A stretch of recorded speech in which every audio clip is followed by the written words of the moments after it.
My name is Carl Quo, and this is Founder Quest, a podcast about the journeys of starting a game studio.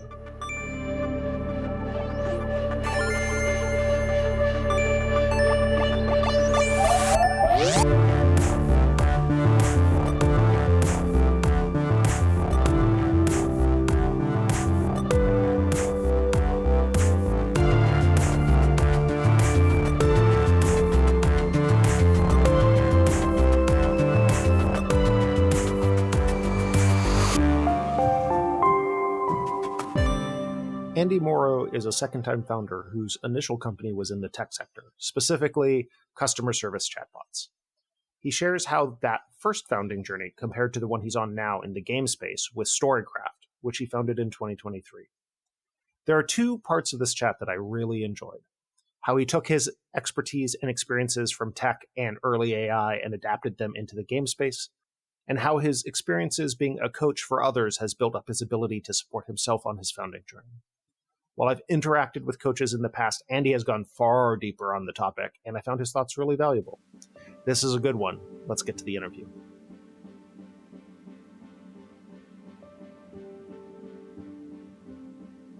All right, so you're a really interesting guest that I want to dig into stuff because you founded and gone on a very successful founding journey with a tech-focused company. And then you decided, I'm going to go and found a game company, which, like, from reading things, like, there's similarities to those founding journeys, but that's kind of a pretty different jump. I'm curious, before we go into that, though, like, that moment where you're like, you know what, I'm going to not only found another company, but found a game company. What drove that decision? What led you to that moment where you're like, yep, I'm going to go on this journey? Cool. Lots in that. I guess a couple things. One was I had been working I just tell people I've been working on computers you talk to for like 20 some odd years, right? And so that journey of up until that point, almost 20 years, I sometimes joke with people, that whole career was 1 in every 5 words was an error when I started working in speech recognition. And when I stopped, it was 1 in every 20 words. And that was literally, it went from being awful and terrible to kind of working. And, that was sort of the era of Siri and things that sort of kind of worked. And, smart speakers was sort of the end of that. And it was sort of kind of working. And then, after I sold my last company, while I was there, LLMs and diffusion models came out and I went, oh shit. Like, I need to start a new company. Like, there's literally it was 20 years of incremental improvement that got to a spot that was sort of okay. But everyone knows my last company I started was in the fake bot wave of 2016, I call it, right? That was when Zuckerberg was saying, oh, 1-800-Flowers won't need a phone number because everyone will be talking to their chatbot. And like, everybody was wrong. Google was wrong. Apple was wrong. Facebook was wrong. Amazon was wrong. Everyone was wrong.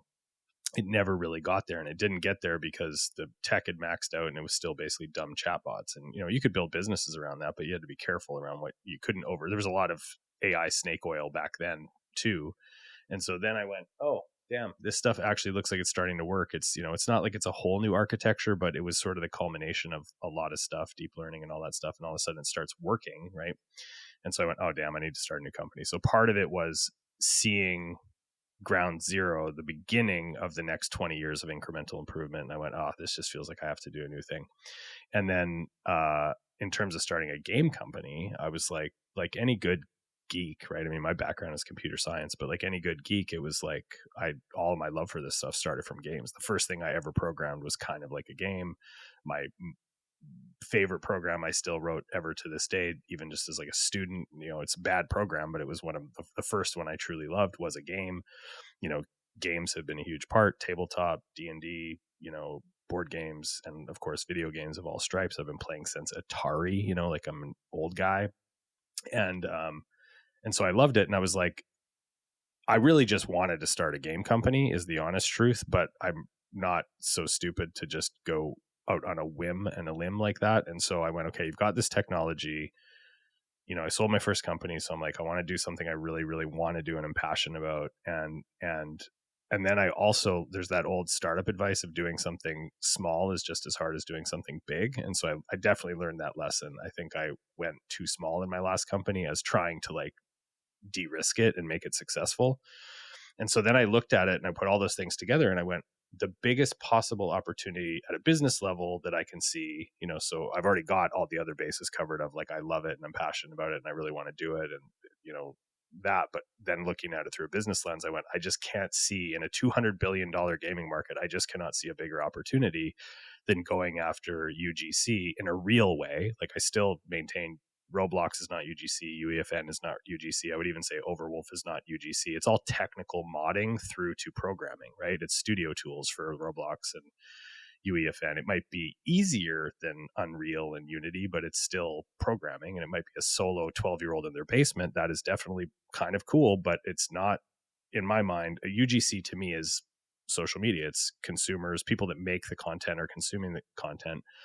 And I went, wow, it actually feels like maybe with the new AI stuff, you can actually tackle UGC in a $200 billion market. I couldn't imagine a bigger business opportunity, and then one that blended my love of technology with my love of gaming. And so I thought, I have to do this. And then, cut to the chase, I thought there's no way we're going to be able to raise money for this thing. And then we raised money in like 2 weeks, which was a total blessing, lots of luck, a little bit of second time founder and good timing. So here we are off to the races. So I think it's a really cool opportunity, and especially building off of all the stuff you had learned at your first studio, not just like as a business, but also technologically, right? Like I think that's such a cool opportunity. But going into like, I know since we've talked about this before, going into like, okay, I am going to do this and I have all this going for me, but I'm going to do a game company. What did you feel like? Oh God, I didn't learn this on my first go around. Now I have to go and learn all these things. It's so funny. You know how they talk about one of the reasons that like venture capitalists love 25-year-old founders is there's that sort of beginner mindset naivete that sometimes makes them not see, like if you knew how hard it was going to be, you wouldn't do it. And around conversational AI and all that kind of stuff, I know where all the bodies are buried and what can be done and cannot be done and all that stuff. And I can in a lot of ways be very limited in my thinking actually. And I think, truth be told, both for good and for bad, the kind of naive beginner mindset, I think even as like a dude with a bunch of gray in my beard, I have just this opportunity to start a game company allowed me to have some of that. I won't be so hubristic to say 25-year-old naivete, but certainly maybe 35-year-old naivete or something. And so I think I didn't see some of the insane problems, and I think that's been good and I think that's been bad. Like when I said we raised money quickly, I asked every investor, why did you guys want to give us money? And they all said the same thing. They were like, because we don't think people in gaming are going to do what you're going to do. And I want to say completely, like, that has been a blessing and a total curse, right? Like again, with me talking to you, I mean, I'm sure some of the stuff I come asking you about is just like pre out of school level questions because I just don't know some of these things. And that's been good, but it's also definitely been bad. So I suppose the one word answer is just complete naivete, ignorance at its worst. Yeah, I didn't know what I was getting into. Yeah, if we compare that real quick, I'm just curious because we do have the opportunity to talk about this. Like when you decided to start your first company, right? Like, do you feel like how much of that do you feel like in that time it came down to a similar sort of like I didn't know what I was getting into, and what are the things that you're like, oh, I learned all this stuff doing this first studio that absolutely do not translate to this second studio, if anything? No, that's a great question because I mean, I'm joking and I'm saying I'm ignorant and like I'm trying to be a little bit, self-effacing there, but there's some truth to it. But the honest to God truth is, I think I learned some really great lessons in that first company. Like I already sort of alluded to this, but I definitely tried to, I think that the trick is think big and de-risk small. And I think what I did is I thought small and de-risked big. And I thought that was a pathway to, sort of a decent, like, let's get to an exit. Let's make sure this company is successful. Like it was kind of that level of thinking. There was a lot also of like tons of responsibility for investor money, just a lot of worry about team and whatever. And like, I still take those things incredibly seriously, like stewards of people's money and, you know, making sure that people have jobs. But I definitely learned that, you know, VCs want you to run the business and they want you to go for a big win, and they're not looking for base hits either. And so they're not interested in you de-risking their money. And I think also from a team perspective, you know, we hired great people, incredible people. They were never worried about jobs, right? And like, they also weren't necessarily interested in us like getting sold, because then the culture changes so much that, you know, they might not want to be at the new company, and they liked this company. And if it's going to get sold and change, that they're not necessarily in it for the next company. And so I think I took a little bit too much responsibility for that. And I actually think I would have served both of those parties better by swinging for the fences more, going bigger, de-risking less, you know. And I think I took too much responsibility and too much pressure for maybe some of the wrong things. Like the pressure should come from like, we're building something the world truly needs.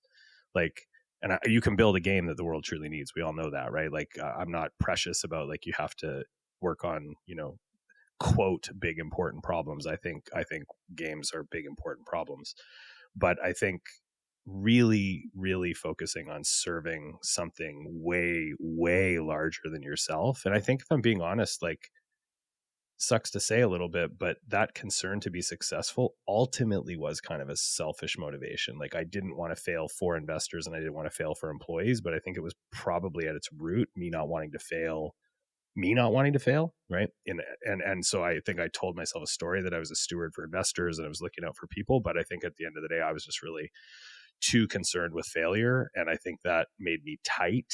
And you know, I mean, we got an outcome. It was like, you know, it was sort of a good news story, but it was I think we didn't build a big meaningful company that the world needed. We had an okay business outcome and, like, you know, got somewhere, but it could have been bigger if I wasn't dominated by fear to a degree. And you see that a ton, right? I mean, I'm here talking to you because you said this is for like founders and early founders, and like, that's the number one mistake. Like, it's loose, man. It's a job. Like, go swing, you know, make something big, really focus on other people. I think that's the big lesson. And so I brought that into this company, and we are way looser. I mean, we're still concerned and it's still a grind and it's still hard, but I think we are much more about going like, how big, let's not take the small opportunities that feel safe in front of us. Let's keep swinging for the fences and trying to build the big important thing that the world has never had, that it doesn't have yet and needs, right?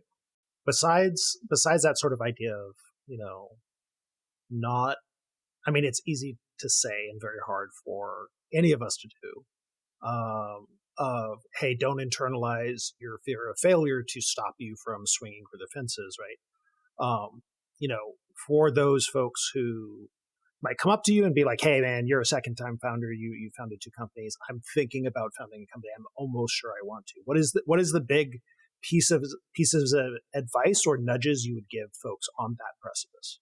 Oh man, so many places to go with that. But just at the very topmost level, the thing I see the most often from really young founders is that they are trying to prove to themselves that they are somehow worthwhile, you know, like, just full stop worthwhile, right? And that's a really bad reason to start a company. It's like rooted in some sort of weird self motivation and desire to fix yourself. And I see that so often, right? Like, and so I would say, if you can figure that out, I don't know, go to therapy, get a coach, do whatever you need to do, and figure out why you don't feel quite like you're enough, then you can actually make a decision. It's the whole thing everyone says, put your, you know, mask on the airplane before putting it on your kid or whatever. It's like, you can't serve the world unless you are kind of okay with yourself. And there's, you know, I coach, I got trained as a coach. It's like one of those things I do. And I did that partly because coaching was helpful to me, but partly because I wanted to go deep on that topic, because I do think it was the root of all of any lack of success I had. I think was rooted in that sort of fear of self and trying to prove that I was all right. I was a good founder. I was a good CEO. I was a good boss. I was a good whatever, you know. And I think introspecting that and figuring out if you are starting a company to just prove that you're good, worthwhile, that's the number one thing. It's shocking and it sounds really squishy and soft and emotional and psychological, but I think it's really, really real. Like, I think people spend years of their life doing a thing that they're not really suited to, and maybe they don't even care about that much. And like, maybe they actually should just have a job, and like, because they love cross country skiing or something, and they really want to be doing that, and a job would let them do that, but they feel like they're a lazy sack of shit if they do the thing they really like. I think you got to figure out what you're into and what you're suited for. And I think the only reason to start a company that really matters is that you have something you want to do and put into the world that really is for other people. I think it can be for you too, because you are also other people. And I think actually, the old Paul Graham wisdom applies. That's part of the best part about doing a game company as like a hardcore gamer, right? It's like you can definitely build for yourself, which is cool. But I think you got to have that urge and that desire. And maybe the only other reason is you're completely ungovernable and you just can't work for anyone. But I think those two things go together. I think when you have a real vision for what you want to do and put out into the world, and then you're working for someone else, it's miserable. And so I think if you're really that and you're honest with yourself, I think that's job number one. I have a whole bunch of other things once you get into the nitty gritty tactical aspects of starting a company. But I think the first thing is just get right with yourself. Make sure you're starting this as an act of service to other people, because you have a game and you are a product in you that you just burningly need to be in the world, and you and your team are the people to do it. I think it dovetails nicely into the topic I want to get into next to, because like it's such a salient piece of the like, hey, what are your real motivations? How honest are you with yourself about your motivations, and knowing yourself well enough to go on this very tough journey. Because if you don't have the right motivations and you don't know yourself very well, you're going to struggle really hard. But then we often talk about co-founders, which is what I want to talk about next. And so not only do you have to get right with yourself, you then have to find someone else who is also right with themselves, and then somehow you are right together, right? So I'm curious, for Storycraft, what is the co-founder makeup? And out of curiosity, what was the co-founder makeup of your prior startup as well? Yeah. So maybe I'll just do the prior startup. Prior startup was two technologists that I had met while working at Nuance. Nuance was the speech recognition company that I was at before I founded the company. And one was an AI guy, really talented, smart, nice guy. And the other guy was basically just a hardcore like 10x programmer. And so we started the company together. And there was ups and downs there. I won't spend too much time on it. Good parts, bad parts. I have tons of admiration and love for both of those people. I would say one aspect of it was that I started, I don't mean for this to sound like hierarchical, but sort of very doer level talent, right? Like on the ground, which you need at that stage, 100%, right? But you also need strategic minded people. Like that's the real hard thing to find when everybody has to be sort of hands on, is like, how do you find people who can also help work with you strategically? And I brought in almost like a late stage co-founder into that company who was much more strategic, and I had to sort of do that. And so there was almost like four of us in a way, which was like a little bit too big. And so I think finding that balance of how do you find someone who's like hands-on talented when you're 5 people as a pre-seed or seed stage company, somewhere between 5 and 10 people, like, and that leads me, it's a good segue into my co-founder, right? So my co-founder, we were introduced by a mutual friend. The friend was, startup founder, XYC guy, raised a lot of money, had a pretty interesting company, has his whole journey. And he was good friends with both of us. And he said, you guys are both talking about games, even though here's the other thing, my co-founder is also not games, right? And so that's the wild part. He's done a little bit of stuff in tabletop tools and things like that. But so that was the wild part, is both of us came out of more of this like enterprise SaaS world. And but he definitely has, like, when I met him, he's so talented, like such an omnivore, like just very broad, everything from product to design to programming.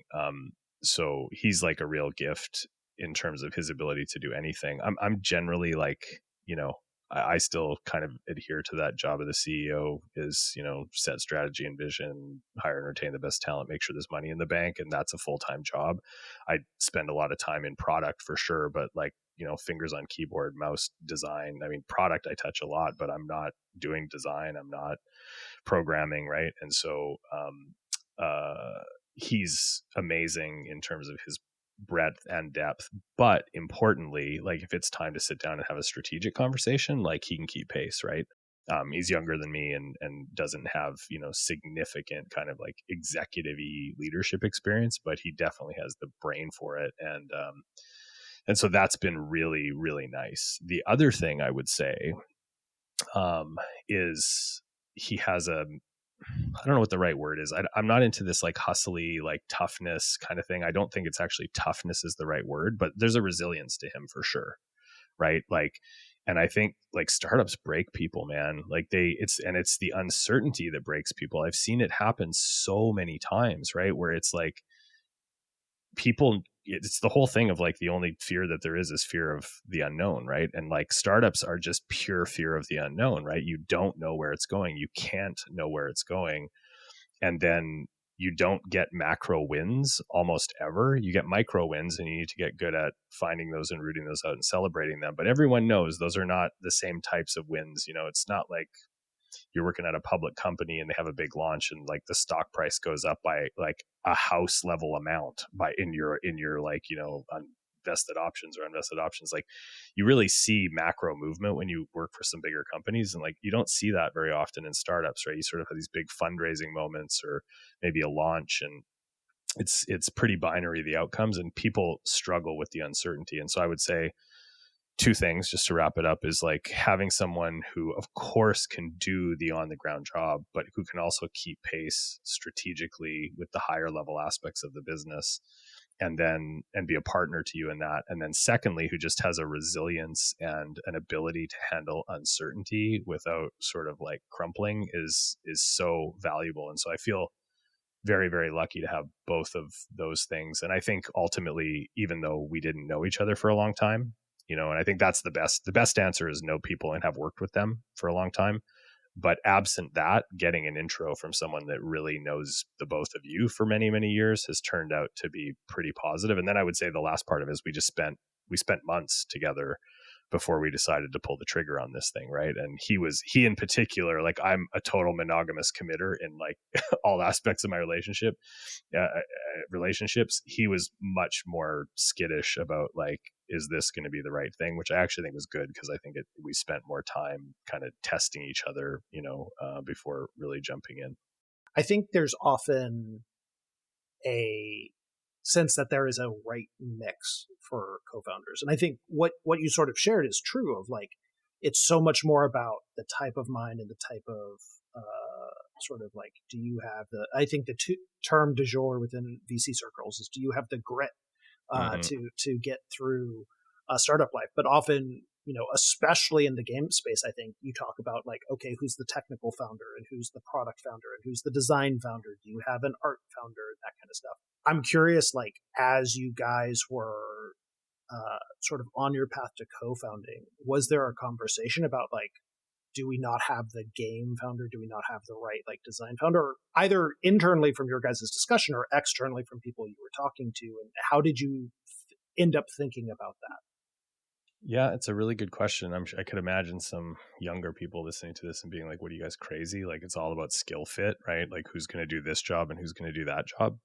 And I think if you're really hard up for cash, like if you're bootstrapping and it's like everybody's got to do every job, I think that can be a consideration. But I would say no amount of skill fit is ever going to make up for the softer kind of fit that we're talking here around resilience and the ability to work at multiple levels. And I would actually say like a good piece of advice I've been given, like my background is technical. I've managed large teams. I managed larger teams than Adam has, right? So there'll be moments where some of my own like CTO or CPO kind of instincts will kick in.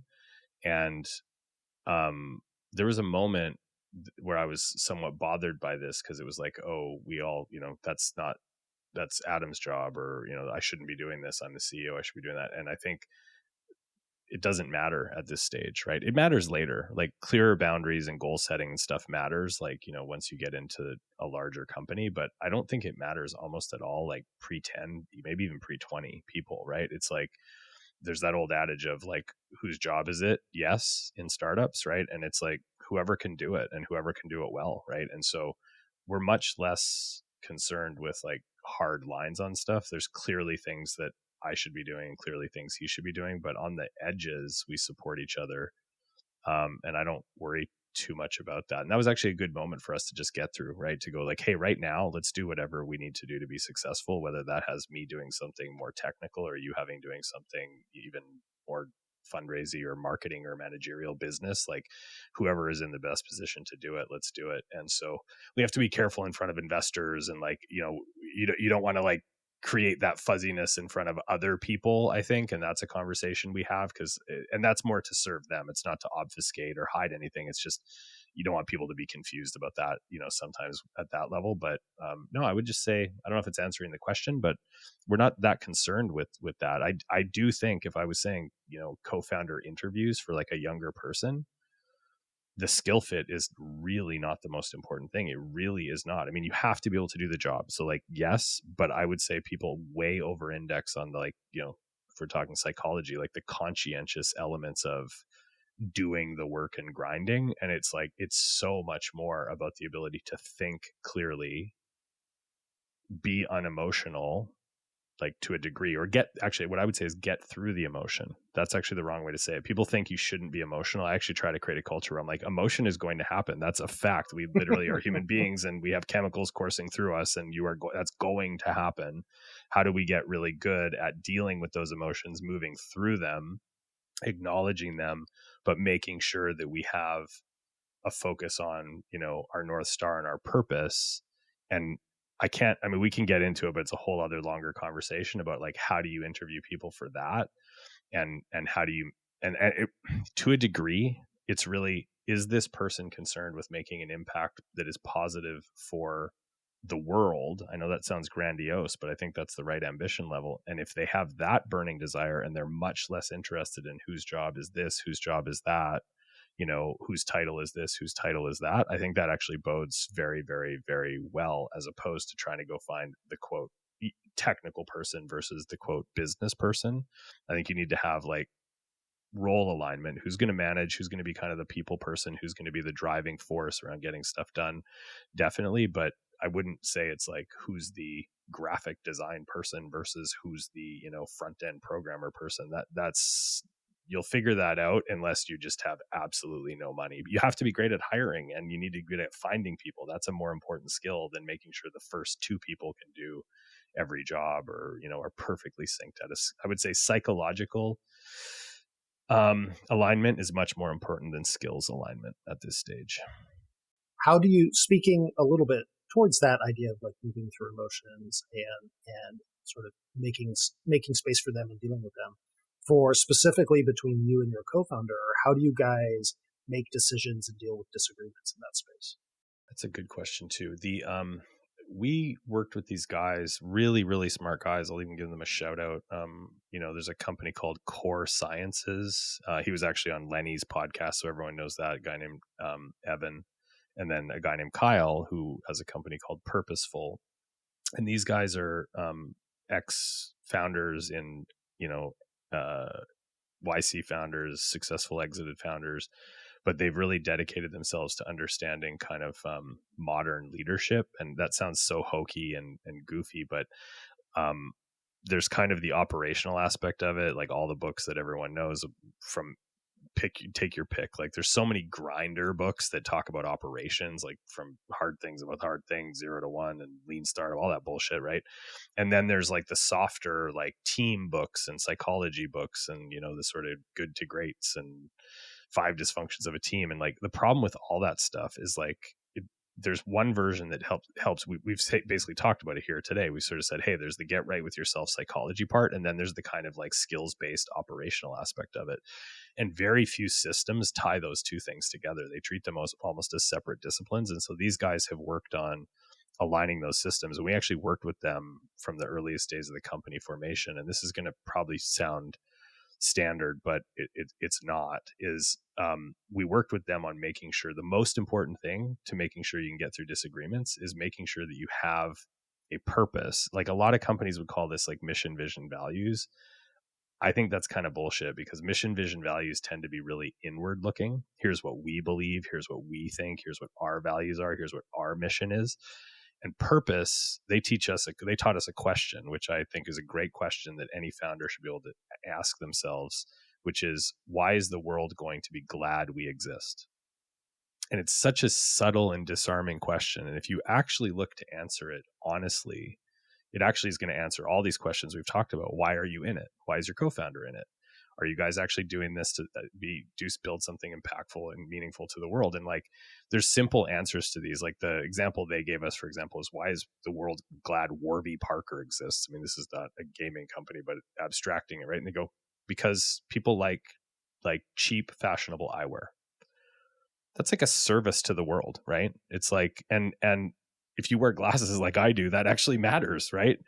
And so, and you think about your products, like most of them, that's about as high a bar as you could fit, really, you know. And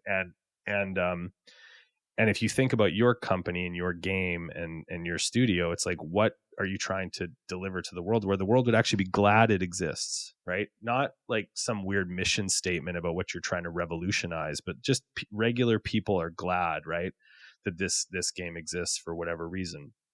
And if you can answer that, then that becomes your literal North Star, your role on the planet, your true purpose. And so when we get into debates and arguments at a team level, we have our role and our experience goals to hand back to, and we can go, okay, we're all heated. We all have opinions, right?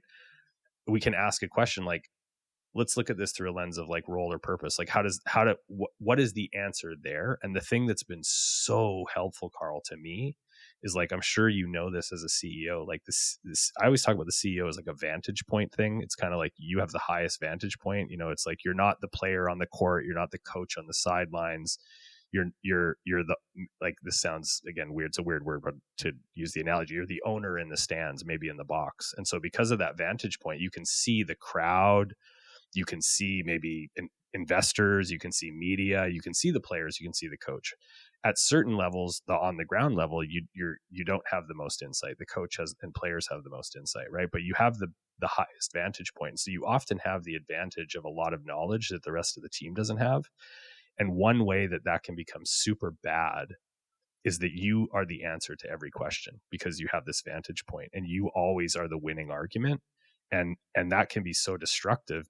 And people think it's because you're the CEO that you're the one coming up with the answers, but it happens to be a vantage point question. And so when you get into, and then I've seen this and I coach people on this too, like it can destroy culture. People stop having ideas. They stop participating in that way, and it's very hard to fix. And so the solution to both disagreement and ideas is to make sure everyone knows the purpose of the company. And if they do, and it's clear, then anybody in the company can have a better idea than the CEO if they're more plugged in. And when you have a disagreement in a debate, even as the CEO, if you actually happen to have the right answer, everyone understands that that's the right answer through the lens of role, not through the lens of personality or title.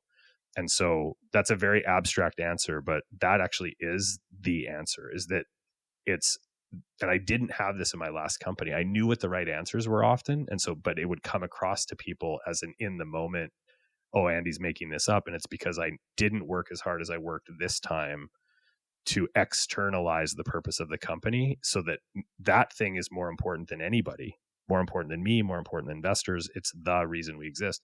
And so when we have these debates, it's largely, we ask ourselves that question. And then the second part of it is that we do a lot of training on metacognition and self-awareness, so that people can understand that their reaction and their thoughts feel right because it's their brain having them.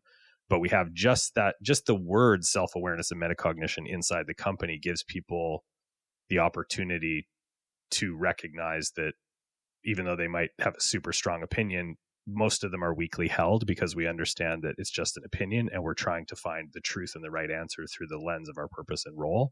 And those two things have made this a much healthier culture, right? We still bash, we still argue, right? We still have the odd thing that goes off the rails, but we almost always have a way back to it because we have, a true North Star, not a made up on the wall North Star, but something that we all kind of know and understand.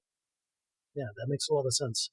I want to jump into, in part because of the conversation around metacognition, and you've shared a couple times that you've both gone on a journey of receiving coaching and being a coach, and so I think you'll have a lot of interesting stuff to say. One of the questions that I like to ask is, what are your primary support structures for yourself as a founder? Yep. I think the honest answer on that one primarily is probably like immediate family, right? That's another thing to just be aware of. Like my wife and I literally have a safe word for when I'm talking about the company too much. Do you know what I mean? Like it's been so good for our relationship too, right? Half the time I'm the one yelling it actually, because I can just see, okay, time to stop, right? And like the people around you, this is a journey for them too, right? And so they can be amazing support structure, but I think it can also be a way for you to understand you're getting too close, you're spending too much time. You're like, it's time to go for dinner and not talk about this and talk about something else. And so I think actually practicing that self-awareness around the other people in your life actually helps you disengage as opposed to them, because you care about them and you realize they're bored as hell talking about your game, right? And so that's a big one, is the people around me. I think in my first company, the people around me supported me. And I think in this one, I'm at least trying to a degree to not inundate them. And that actually is a good thing, right? To take their own personal responsibility for not inundating people with it all the time. And then the second one is externalized. It's guys like you. Founder therapy is the best thing ever, right? Like you and I met, it was like instant, easy bond. It's that is real. If you're a founder, you need to know the most important thing you can do is be in other founder communities, right? And I will say this, the real founder communities are the ones where you don't get together and posture. You talk about your failures and your fuck ups and how messed up you are right from the get go. That's how you know you're in a real founder community, not when you talk about your wins and your exits and all this shit. Those founder communities where people just posture and are never real. Those also exist. The ones you want are the ones where people talk about all their fuck ups and you get that immediate support and recognition, or at least how hard things are, right?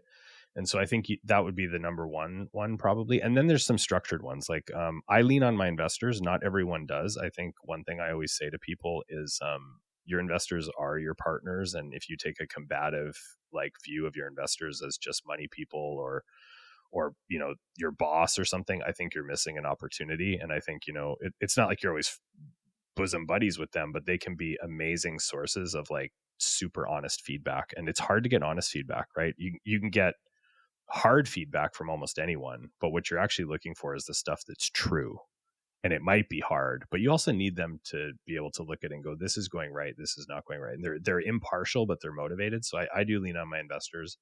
And then the last thing is coaching. If I was one thing I would say here, coaching changed my life, having a coach changed my life, getting coaches for my team, that's very expensive. I can't afford that all the time, but just getting a little bit of coaching for people, 6, 10, 12 sessions, hours, is enough to get people kind of the rudiments of practicing a little bit of self-awareness, realizing that the path to freedom is personal responsibility, not blame and resentment. Maybe having people sort of understand to a degree how often they are in their own heads and how much imposter syndrome is true for almost everyone, right?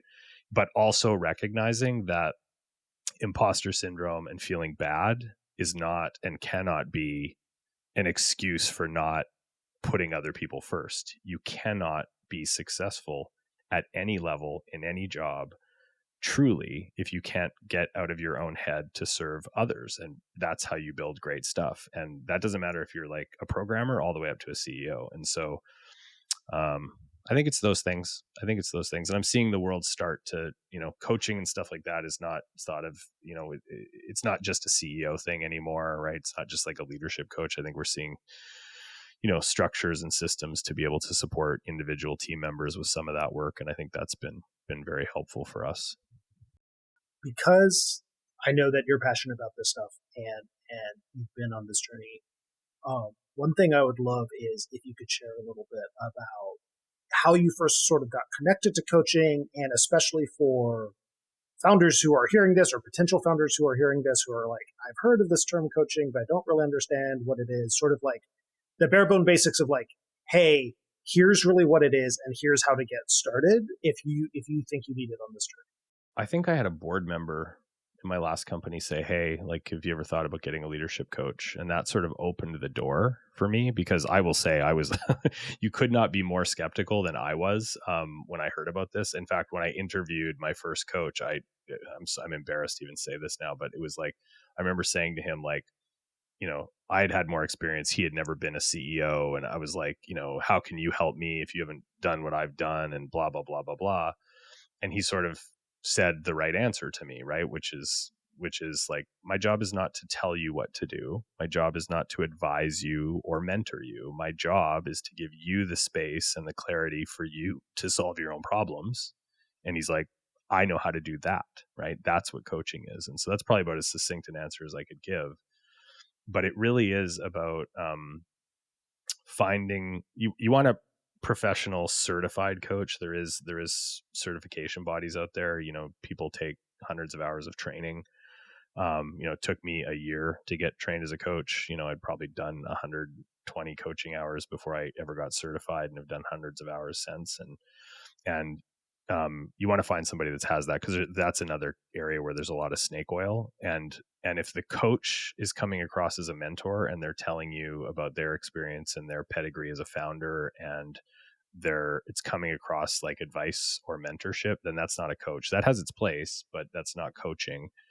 And so coaching is really about, giving you an hour a week, every couple of weeks, every month, depending on how often you do it, to talk about, it's kind of like, people might say this and this might turn people off, but I think it's a little bit like structured goal-oriented therapy.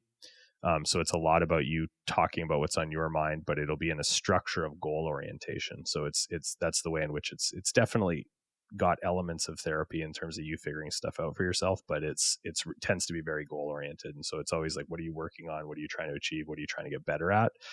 And so, it's a lot of open-ended questions, people giving you time and space. Until you've done it, I would say it's very hard to reason about. Like, I was very skeptical if a board member didn't say to me that they thought this might be a good idea. I probably would have thought this is silly. And I remember saying to the coach too, this is a company expense. This isn't therapy. I remember him say, like, and he was very kind to me and allowed me to be an idiot like that and get through it. And the other thing I would say is, if you're going to do it, I don't coach anybody that won't commit to at least 6 sessions, because I think like coaching is one of those things that you will move at the speed that you are ready to move at, and the coach will follow you on that. And a good coach will push you and cajole you and speed you up. But you cannot, if you're not willing to look at your own deficiencies and take personal responsibility and recognize the imposter syndrome and not blame other people, like if you're not ready to get to that, you might make very slow progress, and that will be you and where you're at. So I don't know if this helps, but what it does for people is it allows their true skill-based talent and their ability to use that skill-based talent to emerge, so that they're not constantly trying to fix some immediate psychological thing that's going on in their brain, right? It's shocking actually to me how many things get done in the world because someone's trying to like fix something in their psychological makeup. And I think that's so great, right? It's like, oh, you're going to grind because you have a chip on your shoulder, or, you got daddy issues or whatever. And it's like, I would just say, like, I don't know, Elon Musk comes to mind or something on that. It's like, first of all, I don't know the guy, but I imagine he's not nearly as, wacky and crazy as he seems, and probably is able to look through emotion and see real problems and solve the real thing. Clearly he's able to do that, right? But I also would say anyone that's driven purely by like ego and a desire to prove themselves, that there's juice in that, but you are not doing your most creative, amazing work. So I would just say people that are able to do amazing things with these like fear-based motivations, like they would accomplish even more if they were able to tap into like creativity and win-win. And that's what I would say is that, maybe just wrap up on this, is like a lot of people I coach are in this kind of feeling bad, then they maybe get angry and motivated, and then they just get on with it and work. And people are in this cycle very frequently of like imposter syndrome, notice what is wrong with other people, and then just get on with their day. And there's these levels that are beyond that are much more about serving other people, finding, and even serving other people, there's higher levels. There's like, what's the win-win? What's the true win-win? And then I think, and we've probably all felt this, there's a level beyond that, which is like, you cannot fucking lose. The team is cranking. Everyone is creative. You're plugged into your purpose. You're seeing the impact in the world of what you're building with other people. And I think coaching helps you more frequently get to that level. And I think that's the real gift. So I would say, anybody that can afford it and figure it out, like, give it a whirl. It's changed my life completely. Like, as a leader, I mean, it's made me, I think I was genuinely like, I got a lot done. Like, I started a company, I raised tens of millions of dollars, I, sold a company, but I really honestly think I was like kind of a bad leader. And I still have, I'm sure 10 years from now, I'll think I was a bad leader, but I'm definitely a hell of a lot better leader than I was, just based on, all the self-awareness and tools that coaching gave me. So I hope people try it. That's really cool. I think there is something about that, sort of what you mentioned there of like these different levels you can reach. And as you both figure out your own motivations and work and lean into the ones that are positive, not just to yourself, but the community around you and the people you're working with, there are these levels. I often talk about, teams move at the speed of trust, and really that I'm focused on. I have always tended, both from a design perspective, but then also like a culture and leadership perspective, being like, okay, what are our habits? What are our rituals? And how are they building trust between the team members? But I think that additional dynamic of like, hey, is every team member being armed to work through their motivations and their emotions to reach that level where they're all trying to build that trust, trying to find the win-win for everyone, or you can't, like you framed it as, you can't fucking lose. And that is this other whole component of that. Because I would agree, like the best teams and the most productive or fastest teams I've ever been on, the teams that like blew my mind, were the ones where there was high trust, in part because everyone had the idea of like, hey, we're all in this together and we're all going to win together. And if we're all winning together, there's no way we can lose, right? So that's really great. To wrap up the main sort of like body of questions, what do you see sort of on the horizon for yourself, and what's going on with the company that you're thinking a lot about? Like, what's, the classic, like, what's keeping you up at night, but without the assumption that you're actually being kept up at night? Like, what's on your mind? That's so funny. I mean, I kind of love that question, actually, because it's a very common thing actually for me to get on the Discord in the morning and start going overnight thoughts. So I actually am up at night. Like, I do dream. I do regularly wake up and jot notes in the notepad and do that kind of stuff. But it's mostly just truly from a sense of like fun. I will say, like, there's just, if you're tried and true games, or like I always said, like stories and systems is what's always driven me and what I've always loved. You know what I mean? Like, that's always been my inroad into connecting across time and space with other people. And I don't know really exactly where the systems-y part of it came from. And I do say systems, not tech, right? And it's like uncovering the mind in a system and is like a lot like uncovering the mind in a narrative. And I love that it's very connective for me, right? Like, books have been my one true love forever. And then systems. And I think for me, games are kind of like stories meet systems. And so being able to work in a space that you literally think about and love is such a joy. And it's been so nice, I will say, as a guy who comes from like SaaS tech, not everyone loves what they do in SaaS tech, right?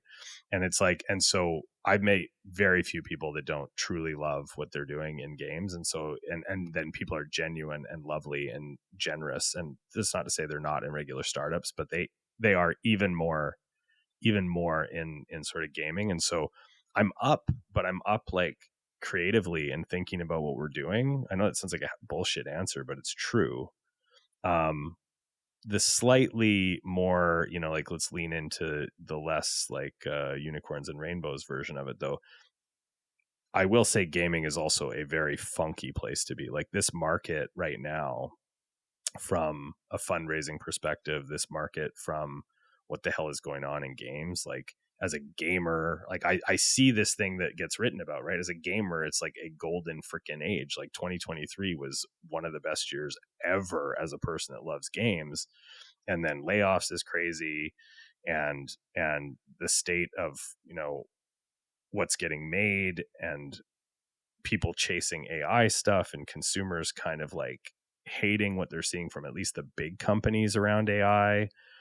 And then the fundraising market is very, very challenging compared to regular sort of SaaS. And so I think those are all really big concerns. And like the question here, and you know, it goes for you and I and a handful of others that are in the space, like I'm pretty excited about AI. I think it's, like I said, as a guy who's worked in it from way before it was ever called that, like it was always just kind of software, right? And it still just is software, but um, it does feel like it's going to change the world in a pretty significant way, and that means it's going to change games. And I think I learned this from Tim O'Reilly, like famous Tim O'Reilly, you know, like O'Reilly Press guy, who was like an advisor in my last company, and I had the pleasure of being able to talk to him at length a couple of times.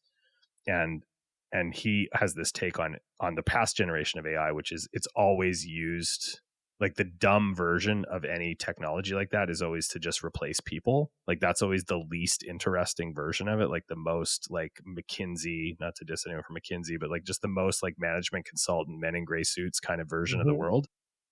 And it's dumb. Like that's the thing. It's also dumb. It's not actually the most meaningful way that the technology is going to change the world, right? It's the second and third order effects. And I don't think any of us are smart enough to know what those are. And there will be some good ones and there will be some bad ones. But I just think the discourse on it right now is so mundane. Like, oh, we're going to replace artists and we're going to replace programmers. And it's like, yeah, that will happen.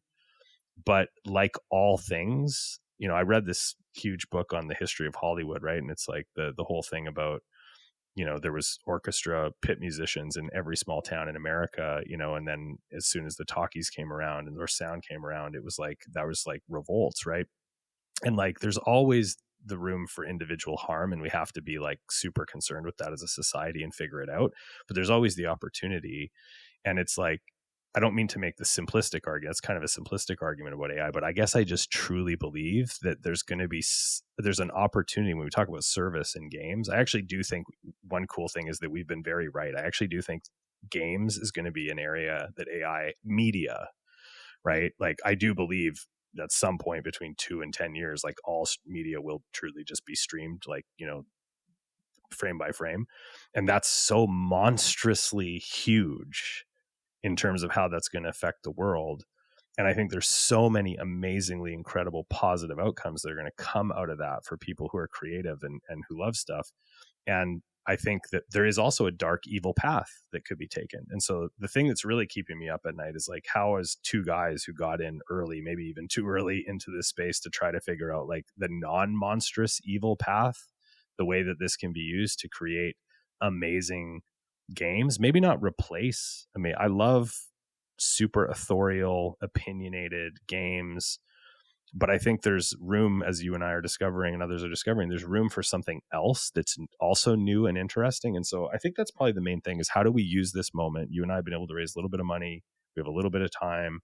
How do we lead the world? I don't mean to that to sound grandiose. I just mean like, how do we legitimately showcase for people the good path for this stuff? And I don't just mean ethically, I also mean like, how do we make some fucking awesome, fun, crazy games that you couldn't make before? Not that you're making cheaper, not that you're making faster, but that you couldn't make. I think that's like the big, interesting, awesome question. And to be able to approach that less from an element of fear and more from an element, if we get this right, it's going to be so cool for so many people to play games and make games. That's, you know, that's a fun thing to wake up in the middle of the night thinking about, you know? So yeah, I think I sit to think a lot about, you know, how do we approach this moment and this technology and build the world? Like, I often frame it as like, I want to be part of building the world I want to live in with this tech. Folks who know me will know that like I'm very creator first. Like somewhat rage against late stage capitalism and all this kind of stuff. And so it's like, how do we show, to your point, like the games that we couldn't build before that are worthy of creators harnessing this technology to create that new experience, right? All right. Let me ask you, just to close out the sort of like normal question, let me ask you the completely unfair question I ask everyone. Oh, no. You've started 2 companies. You had a very successful exit with your first one, and then you went to, you decided, let me go and start another company. After those 2 experiences so far, right? Like completely unfair. In the future, do you think you would start another one? Interesting. First of all, I feel the need to clarify. I would not call my first company a super successful exit for what it's worth. I mean, in my head, I mostly class it as a failure because it didn't end the way that I wanted it to end. So I just feel compelled to clarify that. I had an exit. Would I start another one? I honestly cannot imagine doing anything else. You know what I mean? Like I make this point through the lens of a young person listening to this, not through the lens of me trying to brag. I made like an ungodly amount of money when I worked for a big company. Do you know what I mean? Like I have never actually, here's the funny story. The first year I started my first startup, my accountant went to me, "What happened?" Like that was what they said, right?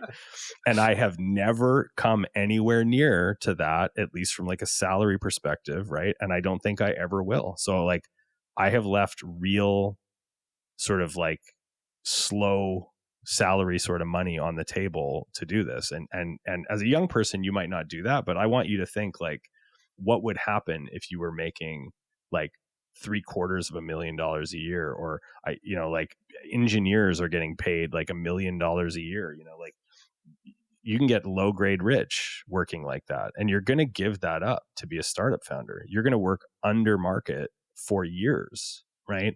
And then you're never going to have that baseline. And so like you are going to give things up to do this, but I can't imagine not doing it because this is going to sound so goofy. I'm going to lose all credibility with everyone right now, but like, I actually do think starting companies is one of the truly great ways to like learn about yourself and grow as a human. And I think it's really, really hard to do that sometimes at companies because companies are about kind of following the rules of the company. You have to get good at the company. It's kind of like a game, right? And it's like a lot of companies, no matter how good they are kind of more like playing Game of Thrones than they are like about playing the game of, learning about yourself and growing. And so I just can't imagine that from a personal perspective. And then from a team perspective,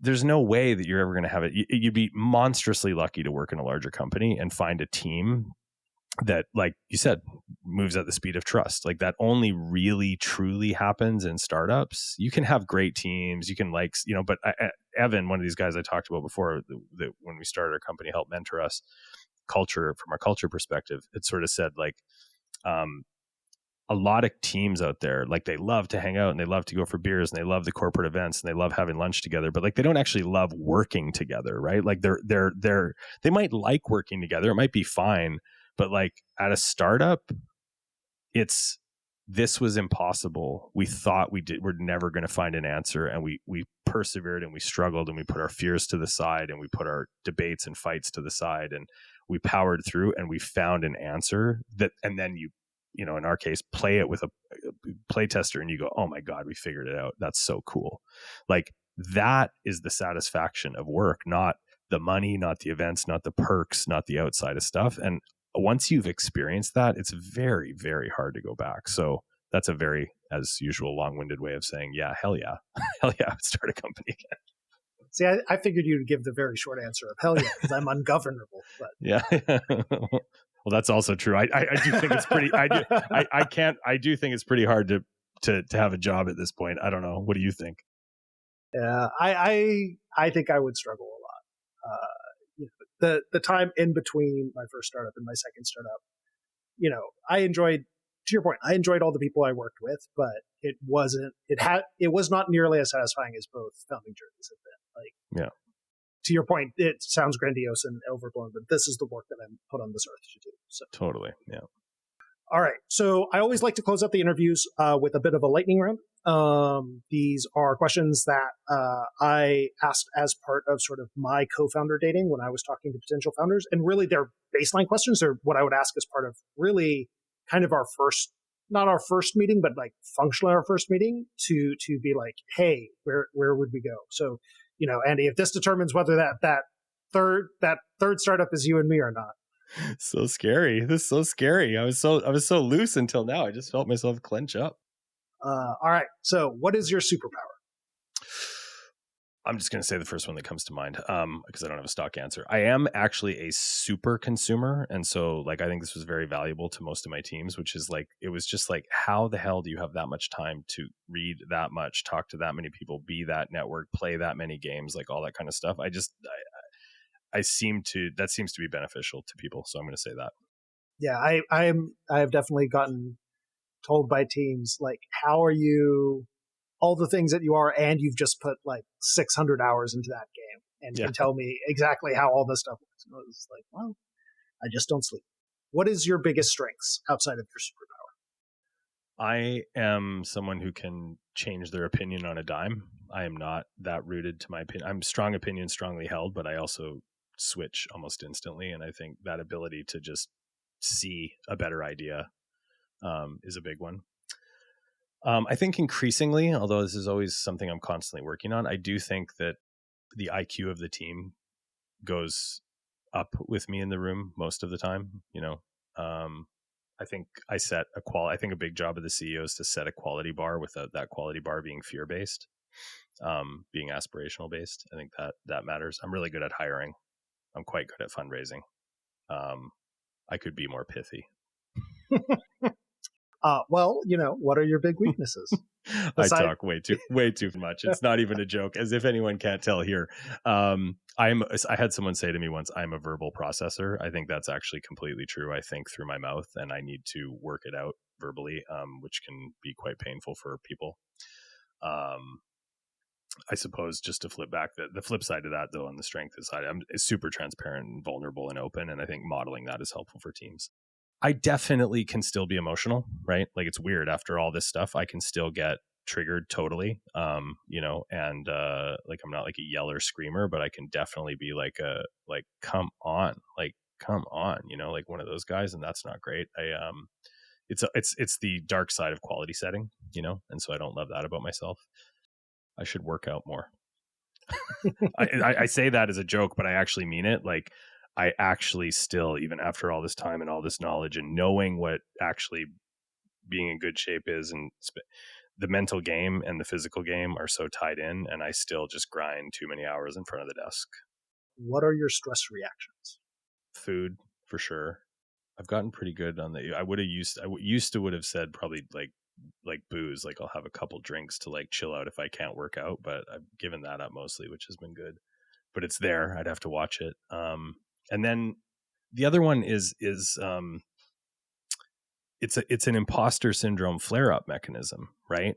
Like, if things are not going well, or you're feeling stressed, or you have to watch that, because imposter syndrome is about you. It's about, and you cannot see past the lens into the stuff that matters and be creative and help your team be creative if you're just worried about being a bad boss. And so, normal vices, food, and basically anything that I can put in my face is going to be a vice. And then the imposter syndrome flare up is like a real legit thing. And I have to really genuinely practice like a huge amount of self-awareness to just remember it is not about you, buddy. Like, it is not, even though you're feeling bad, because that's usually the thing. People think if they feel bad, then it must be okay because they're feeling bad. And it's like, no, it's not. It's profoundly, profoundly selfish and self-centered to be feeling bad. Your team needs you to not feel good. That's the other flip side to it. Actually, I'll add that. The other stress reaction is sometimes I'll get out of that and then I'll become this cheerleader. And nobody needs that either. What they need is purpose and clear-headed, calm direction that says we're here for that purpose. And so, God, this is not a fun lightning round. This is all just so dark. I didn't say it was fun. I said it was a lightning round. Yeah. The final one is, what are your upkeep needs? What are the things that you need to have happen especially in a work context, in order Yeah. to like stay sane, stay grounded. I need regular commitment from everyone, the team, myself, to be making sure that we're sticking to our commitment to role and purpose. Right. So, that's like people start talking about the tech, I start talking about even fundraising. So it can go all ways, right? Like there's all these things that are distractions from the true purpose. So I need that. If it's okay. Sometimes you talk about tech, sometimes you talk about fundraising, sometimes you talk about accounting. Like there's things that happen, right? But if we go too many hours or days, God forbid days, without being really plugged into, hey, we're working on a hard problem for players, that legitimately gets me feeling pretty stressed out. I would say that's the number one stress causer for me, right? Is I feel like, oh my God, we are clearly not focused on the right things right now. Like we're sitting here talking about this optimization problem for like the last 2 weeks. And it's like, I need to know that we're focused on purpose. I need to see people smiling too. You know what I mean? Like I need to see the team having fun, and I have a lot of influence on that. And so like seeing people in a fun, happy place doing creative work that they are clearly like they know they're doing great work. Like they know they're in the pocket and plugged in. Something's wrong. Like if I feel great and the team doesn't feel great, that's like not good, obviously. What else? I need to play test. Like in our current thing, I need to play test and play the game and see it progressing and feel it progressing, and really start to feel like this is something I want to play. That's a very game specific thing. Being totally honest, one of the hardest parts of being a CEO sometimes is you don't really have a boss. People think that's great, but you know what bosses do? They often tell you you're doing a great job, and you almost never fucking get that. So that's hard. And somebody giving you a little bit of positive feedback every once in a while is pretty nice. And so, I get that little bit of that from my co-founder, maybe from my wife. We share investors. They're great, but man, they're not loose on the feed. They're not loose on the positive feedback. So that's okay. That's not their job. Turns out those Nordic investors are not really strong with the emotional expression. Yeah, exactly. Well, they're clear-headed. All right, amazing, man. Thank you so much for joining me and sharing all this stuff. Is there anything you want to sort of shout out, or anyone you want to call out here at the end of the pod? Well, first of all, thank you for letting me do this. Like I said, this is just one big founder therapy session. So, I walk out of this feeling like we just had a cool beer and chat, and letting me do my usual insanely long answer bloviations. In terms of shout outs, I mean, the team, my co-founder, it was fun to be able to talk about him as, co-founder. Team is grinding, and honestly is the most purpose driven team I've ever worked with. And so I love them for that. Kyle and Evan, again, I would say anyone that is interested in these spaces, core sciences, there's a great Lenny podcast with Evan on his thing that is really great. And then Kyle is actually working on a product to help founders actually do some of this work. Like they've been very helpful. That's it, man.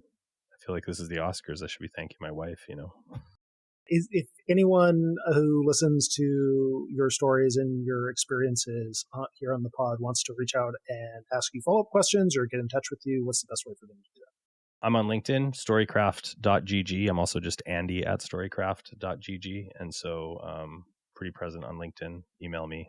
I don't do the socials as much as I should. So, Twitter is kind of a dead zone for me. But yeah, I would love to talk to anyone. I will say that like my another just piece of advice to young founders, we've all had help. I'm sure you had help. I definitely had help. I've had amazing people in my life that have, like, I would not be here without them believing in me before I even saw something in myself. A guy named Gary Clayton, who was like huge mentor to me. What I would say is now that I'm older, mentorship is an incredibly like rewarding thing too. And you get a lot back, and everyone that has been given a lot wants to give something back. So if I was a young person, and I always say to people, don't go reach out to Elon Musk because he's Elon Musk. Go reach out to Elon Musk if you're making flying rocket cars. Then he's the perfect guy, right? And so if anything I said makes me the perfect guy for somebody, then I absolutely want to help them. But if there's somebody better out there, that person probably is eager to help you too, if you're exactly the right person and you reach out and you go, hey, I'm trying to do this, this, this, and this. And since you've done that, and that, I would really love a little bit of your time.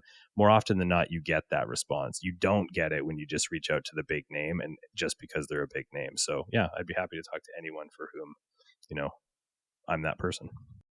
Well, thank you so much for joining us. And I'm sure you and I will chat again very soon.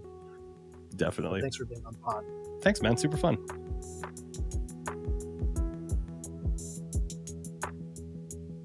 Thanks for listening to the entire episode. If you enjoyed it, please share it with your friends or anyone you think could benefit from it, and leave us a positive rating or subscribe.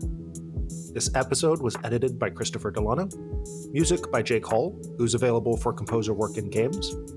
And if you're interested in learning more about the Game Founder support community, go to gamefounders.org or email me at carl@gamefounders.org. Thanks so much.